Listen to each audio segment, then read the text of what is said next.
सभी प्रेम से बोलो भगवान विष्णु की जय। आप सभी का हमारे YouTube चैनल त्योहार गाइड पर स्वागत है।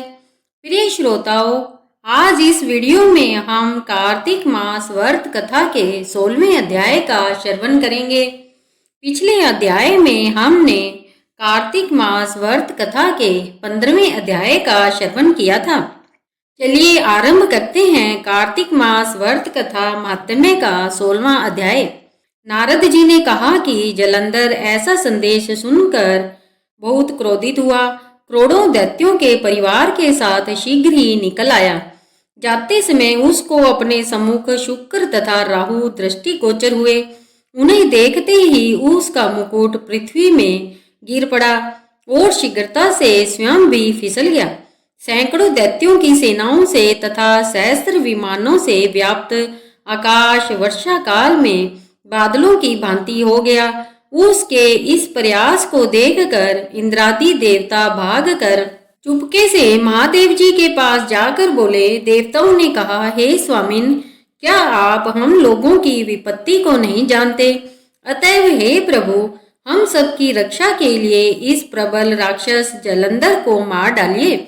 नारद जी ने कहा। देवताओं की इस वाणी को सुनकर हंसते हुए शंकर जी ने विष्णु भगवान को बुलाकर यह कहा।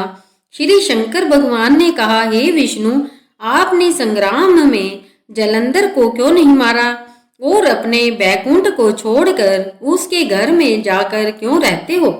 विष्णु भगवान ने कहा, आपके अंश से उत्पन्न और मेरी स्त्री लक्ष्मी का भाई होने के कारण मैंने उसे नहीं मारा, आप स्वयं उसे मारे। महादेव जी ने कहा, अति प्रतापी जलंधर इन शस्त्रों से नहीं मारा जा सकेगा, इसलिए आप अपने तेज के अंश के साथ देवताओं के तेज का अंश शस्त्र के लिए मुझे दीजिए। नारद जी ने कहा। तब विष्णु आदि समस्त देवताओं ने अपना अपना तेजांश शिव जी को दे दिया। तब उस संपूर्ण एकत्रित तेज में महादेव जी ने अपना तेज भी मिला दिया।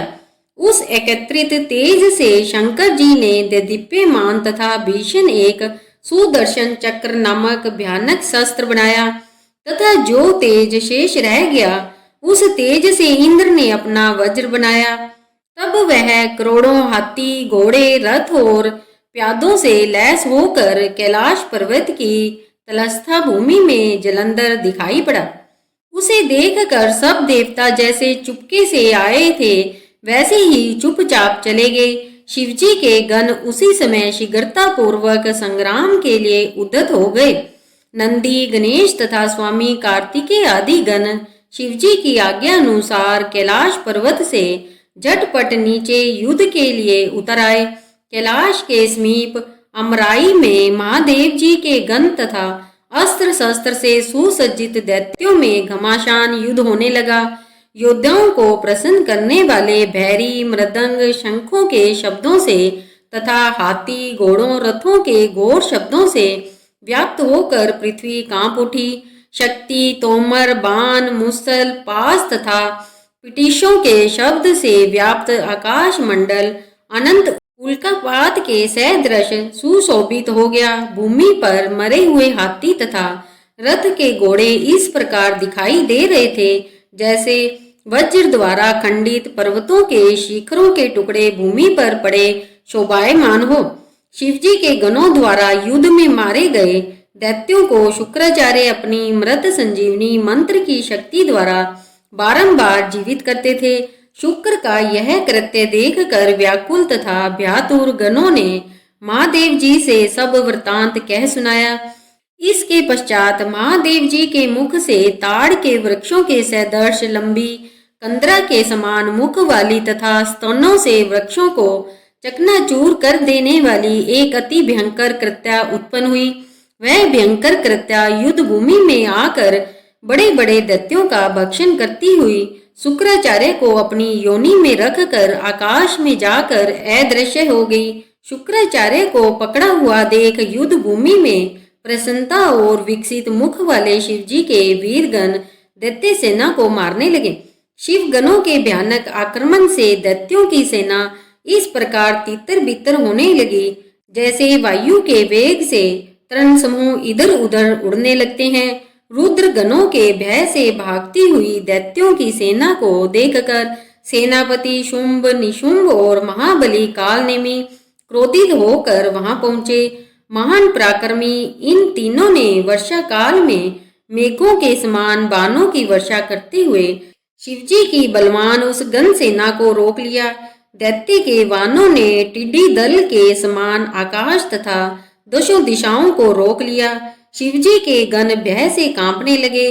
सैकड़ों वानों से विदीर्ण होने से रुधिर की धाराओं से व्याप्त बसंत में पलाश पुष्प के समान सुशोभित शिव गणों के अतिरिक्त वहां और कुछ भी दिखाई नहीं दे रहा था।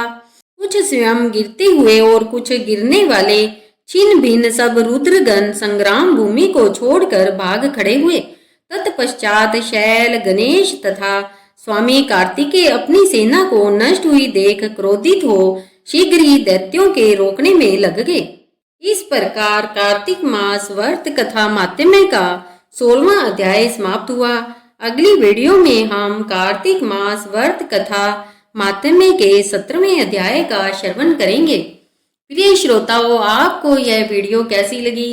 अगर आपको यह वीडियो अच्छी लगी हो तो इस वीडियो को लाइक एवं शेयर करें और कमेंट बॉक्स में जय श्री कृष्णा लिखना ना भूलें। इस वीडियो को अंत तक देखने के लिए आप सभी का धन्यवाद। बोलो विष्णु भगवान की जय, कृष्ण भगवान की जय।